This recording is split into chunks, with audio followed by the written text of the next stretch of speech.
नमस्कार दोस्तों, स्वागत है आपका अपने अपने YouTube चैनल इलेक्ट्रिकल क्रैकर्स के अंदर। तो कल मैंने एक पोस्ट पे डाला था कि क्या मैं इलेक्ट्रिकल नेटवर्क आपको पढ़ाऊं, क्योंकि NHPC में कुछ बच्चे बोल रहे थे NHPC जेई का एग्जाम जो है उसमें भाई इलेक्ट्रिकल सर्किट्स और नेटवर्क बहुत ज्यादा पूछा जाएगा। कईयों का ये वीक है, ठीक है। कुछ डिप्लोमा होल्डर बता रहे थे उनका ये वीक है, ठीक है। तो उनको ये कराना चाहिए, ठीक है। तो भाई ठीक है, करा देता हूँ, ठीक है। तो अब लगातार क्लास इसकी होएगी साथ में MCQ के, ठीक है। ठीक है, जब जब कोई क्लास होएगी इसकी तो मैं बताता रहूंगा, ठीक है। तो ये इंपॉर्टेंट होने वाला है बहुत ज्यादा, ठीक है। तो इलेक्ट्रिक सर्किट्स आज हम स्टार्ट करने वाले हैं, ठीक है। तो सब बताऊंगा बिल्कुल बेसिक से, ठीक है। एक भी क्वेश्चन आपका गड़बड़ ना हो। इससे थ्योरी भी पूछता है NHPC और न्यूमेरिकल भी पूछता है। और प्रेजेंट टाइम में क्या हुआ था, हाल ही में जो पावर ग्रिड का पेपर हुआ था ना, बच्चों ने उसमें इसके क्वेश्चन गलत कर लिए थे क्योंकि वो इसको पढ़ के नहीं गए थे समझ के, ठीक है। तो उससे भी क्वेश्चन पूछे गए थे, पावर ग्रिड ने अच्छा खासा पूछा था इसको। तो अब हम पढ़ते हैं इलेक्ट्रिक सर्किट, ठीक है। तो आज हम स्टार्ट करने वाले इलेक्ट्रिक सर्किट। इलेक्ट्रिक सर्किट होता क्या है समझिए पहले। इलेक्ट्रिक सर्किट क्या होता है, क्लोज्ड पाथ इन विच various parameter like energy sources, resistance, capacitance, inductance connected together called electric circuit. एक क्लोज्ड पाथ, इलेक्ट्रिक सर्किट क्या है, एक क्लोज्ड पाथ जिसमें डेफिनेशन ही बता रही है कि एनर्जी सोर्सेज क्या होते हैं, जैसे वोल्टेज हो गया, करंट सोर्स हो गया। तो ये रहा एक वोल्टेज सोर्स जो कि एक एनर्जी सोर्स है।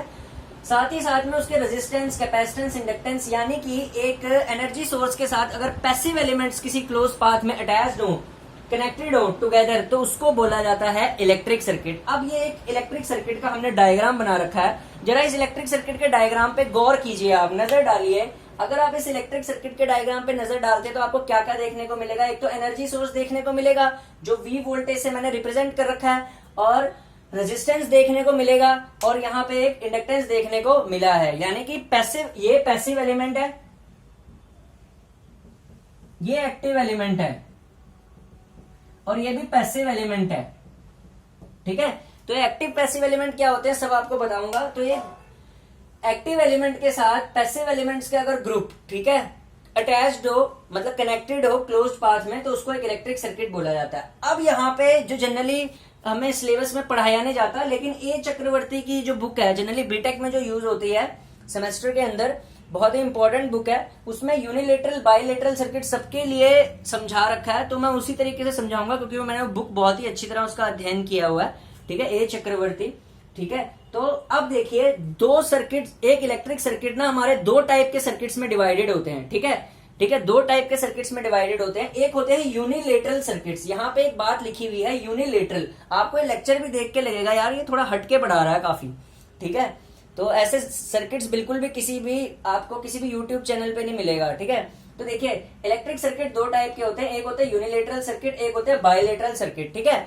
अब यूनिलेटरल सर्किट किन सर्किट्स को कहा जाता है, देखिए ध्यान से समझिए, कॉन्सेप्चुअल चीज है।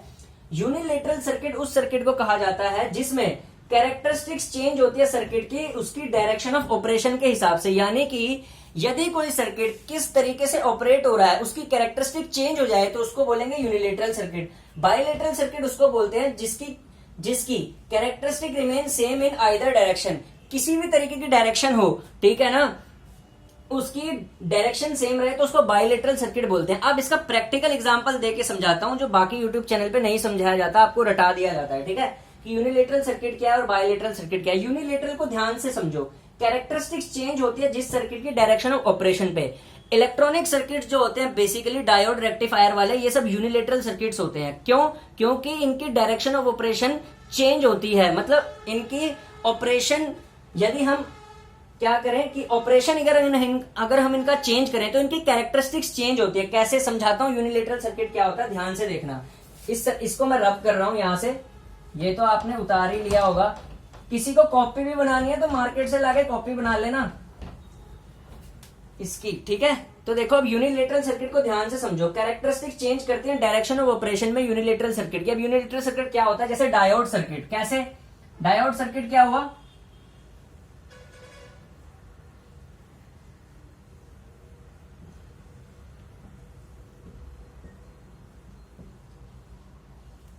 ये मेरा एक डायोड है, मैंने इसको कनेक्ट कर रखा है बैटरी से, ठीक है।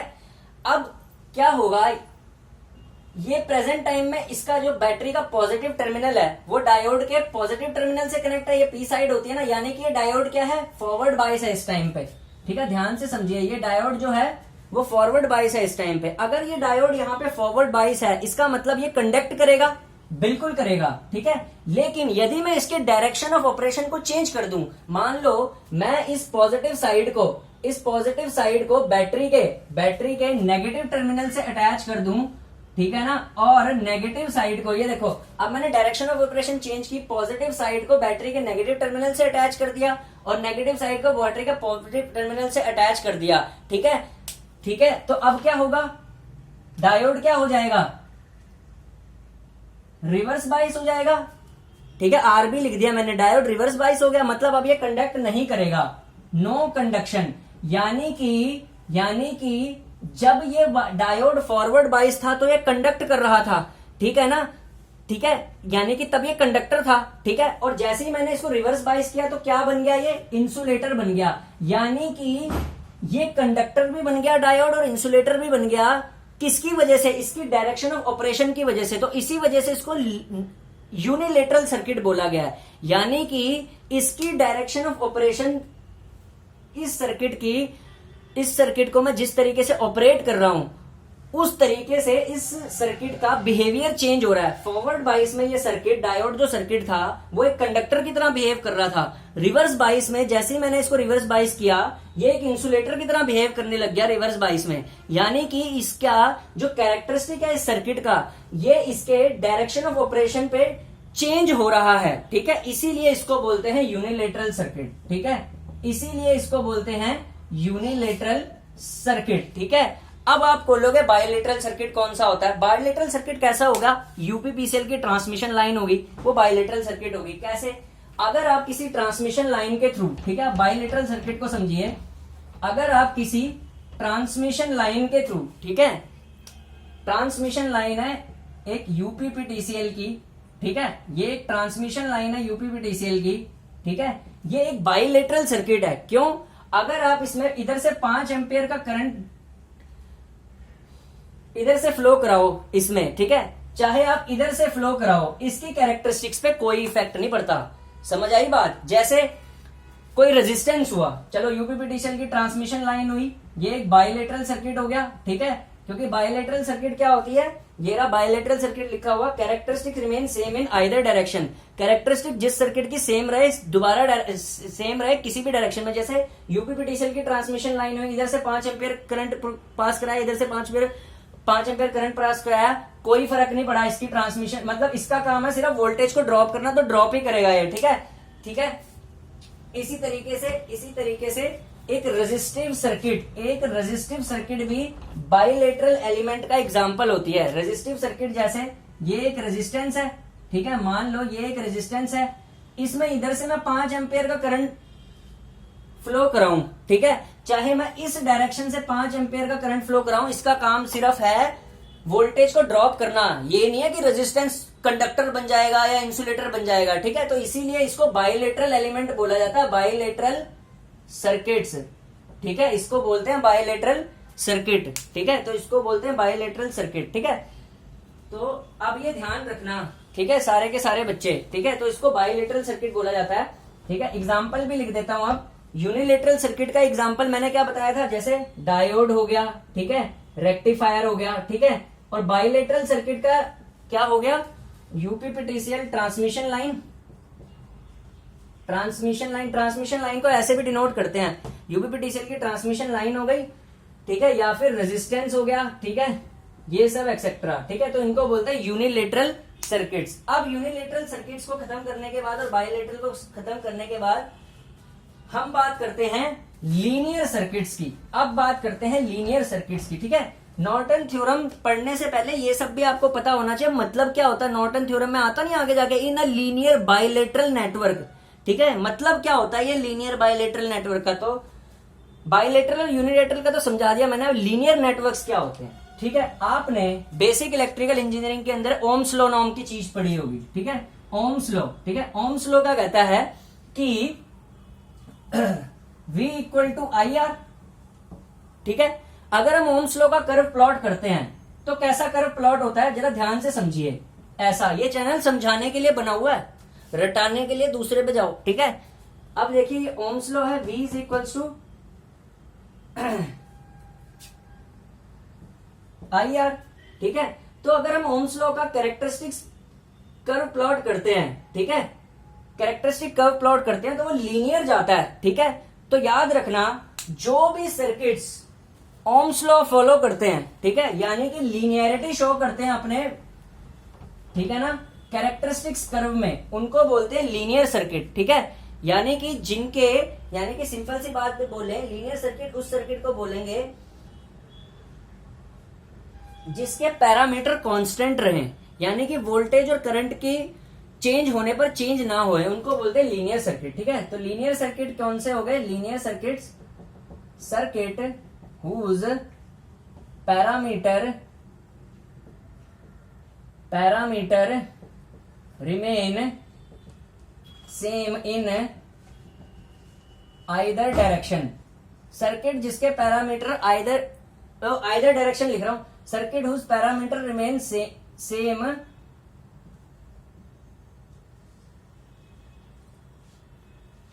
and do not change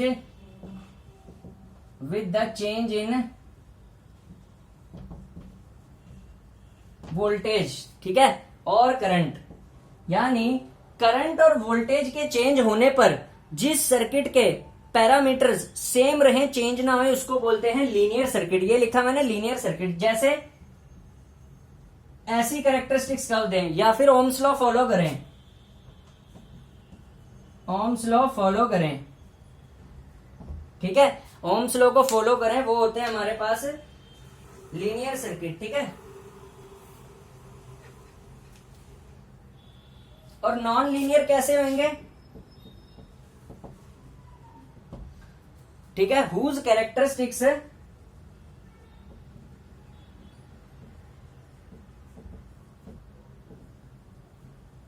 change in the change of voltage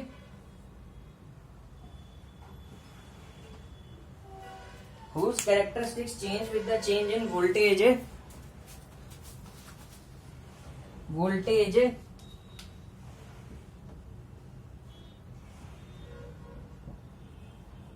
and current। यानी कि नॉन लीनियर सर्किट इसको बोलते हैं, वो सर्किट जिसकी कैरेक्टरिस्टिक्स चेंज करे, change in the voltage and current, ठीक है। जैसे ही मैं वोल्टेज और करंट को चेंज करता हूं तो उसके कैरेक्टरिस्टिक्स भी चेंज करें, उसको बोलते हैं नॉन लीनियर सर्किट। ऊपर वाला लीनियर था और ये वाला नॉन लीनियर है। अब नॉन लीनियर कैसे हो गया, जैसे डायोड का सर्किट, डायोड आपने देखा होगा, डायोड का सर्किट कैसे देता है, ऐसी कैरेक्टरिस्टिक देता है, नॉन लीनियर, ठीक है। VI कैरेक्टरिस्टिक्स डायोड की कैसी होती है, नॉन लीनियर होती है, ठीक है। तो डायोड क्या हो गया, नॉन लीनियर एलिमेंट। ट्रांजिस्टर क्या हो गया, नॉन लीनियर एलिमेंट्स, ठीक है। तो ये सारे नॉन लीनियर एलिमेंट्स के अंदर आते हैं। नॉन लीनियर सर्किटरी आती है, इलेक्ट्रॉनिक सर्किटरी ज्यादातर, ठीक है। इलेक्ट्रिकल सर्किटरी ज्यादातर लीनियर होती है, ठीक है। अब नेक्स्ट,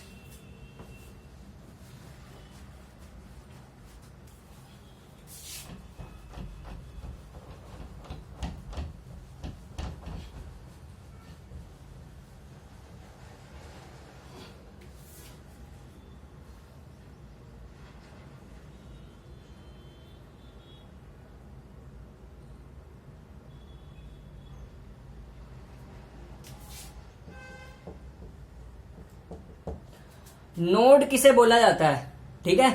नोडल एनालिसिस पढ़ते वक्त इसका और डीप कंसेप्ट होएगा। नोड किसे बोला जाता है, मान लो कोई भी हमारा एक सर्किट है,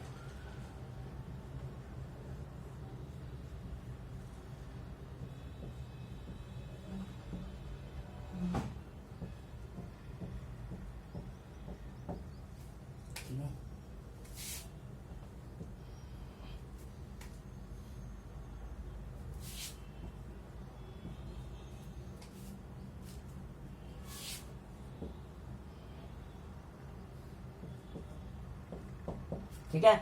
अब नोड समझना जरा ध्यान से, ठीक है। ऐसे ही सर्किट देखने को मिलते हैं ना। नोड क्या होता है, नोड समझिए ध्यान से, वो जगह है, इलेक्ट्रिक सर्किट की वो जगह है जहां पे दो या दो से ज्यादा सर्किट एलिमेंट ज्वाइन होते हैं, नोड उसको बोलते हैं जहां पे दो या दो से ज्यादा सर्किट एलिमेंट हमारे ज्वाइन होते हैं, दो या दो से ज्यादा सर्किट एलिमेंट ज्वाइन होते हैं, उसे नोड बोलते हैं। अब जरा इस फिगर में ध्यान से बताओ नोड कौन कौन सी होंगी। ठीक है, तो नोड इसमें कौन कौन सी होंगी। ठीक है, दो या दो से ज्यादा सर्किट एलिमेंट जहां पे ज्वाइन होंगे, जैसे जैसे जैसे जैसे बी पोजीशन देखो, बी में दो या दो से ज्यादा सर्किट एलिमेंट ज्वाइंट है, कितने हैं, एक ये R1 ज्वाइंट है, एक R3 ज्वाइंट है, एक R3 ज्वाइंट है, एक R2 ज्वाइंट है, तो बी नोड हुई। Yes, B is a node. ठीक है, तो B in above circuit B क्या है हमारी, नोड है। बी क्या है हमारी अबव सर्किट में, नोड है। ठीक है, तो बी क्या है हमारी, नोड है। ठीक है, इसी तरीके से अगर हम ध्यान से देखें तो सी भी क्या है हमारा, नोड है भैया। दो या दो से ज्यादा एलिमेंट, दो तो कनेक्टेड है यहाँ पे, नोड है। ठीक है, इसी तरीके से ए भी हमारी नोड हुई। ठीक है, और डी भी हमारी नोड हुई। ठीक है, डी भी हमारी नोड हुई। कैसे, डी पे भी हमारे दो या दो से ज्यादा एलिमेंट्स कनेक्टेड हैं, तो ये तो हुआ नोड। अब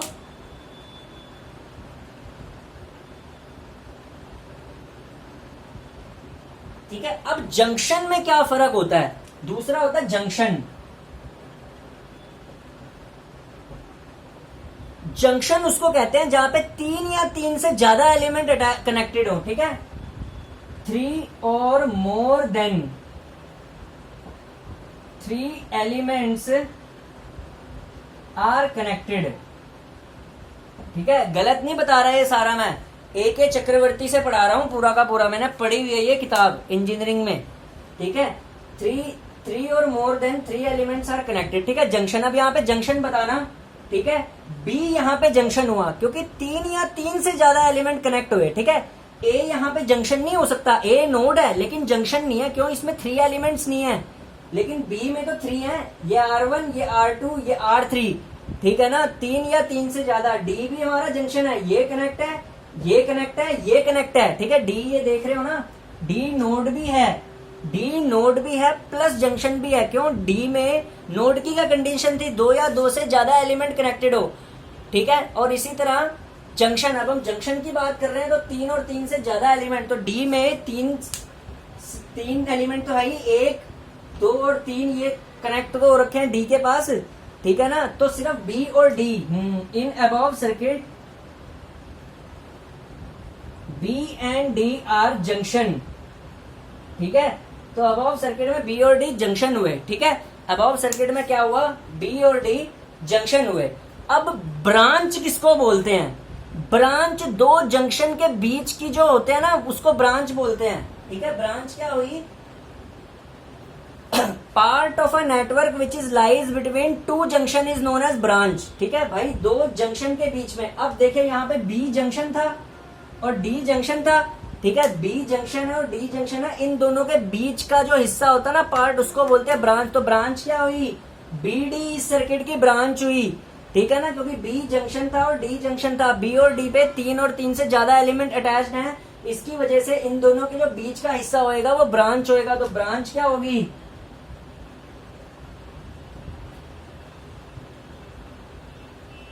circuit where part of the circuit लिखो यहाँ पे। ठीक है, आज का ये लास्ट टॉपिक है, इसके बाद नेक्स्ट में हम पढ़ेंगे KCL, KVL एक्सेट्रा।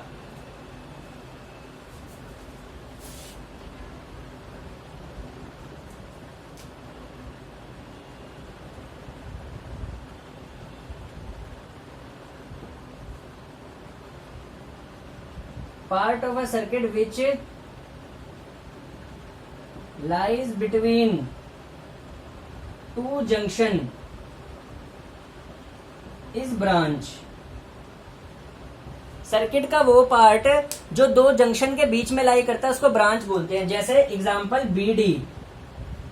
ठीक है, बी और डी, बी डी जो है ये R2 वाली ये ब्रांच हो गई। ठीक है, क्यों, ये दो जंक्शन के बीच में लाई कर रही है, डी जंक्शन था, बी जंक्शन था। कैसे पता चला बी और डी जंक्शन है, क्योंकि यहाँ पे 3 या 3 से ज्यादा एलिमेंट अटैच है। देखो ना, बी के पास R1 अटैच है, R2 अटैच है, R3 अटैच्ड है, डी के पास R2 V1 और V2 अटैच्ड है, तो ये दोनों क्या हुआ, जंक्शन हुआ, इन दोनों का बीच का पार्ट क्या हुआ, ब्रांच। ठीक है, तो होपफुली आपको लेक्चर समझ आया हुआ, लाइक करना, शेयर करना। ठीक है, इसके बाद हम KCL KVL पढ़ेंगे, फिर आगे जाके न्यूमेरिकल करेंगे। ठीक है, एक्टिव और पैसिव एलिमेंट्स के बारे में भी पढ़ेंगे। ठीक है, और साइन कन्वेंशन पढ़ेंगे कि साइन कन्वेंशन क्या होती है इंजीनियरिंग में, इलेक्ट्रिकल में। Thank you.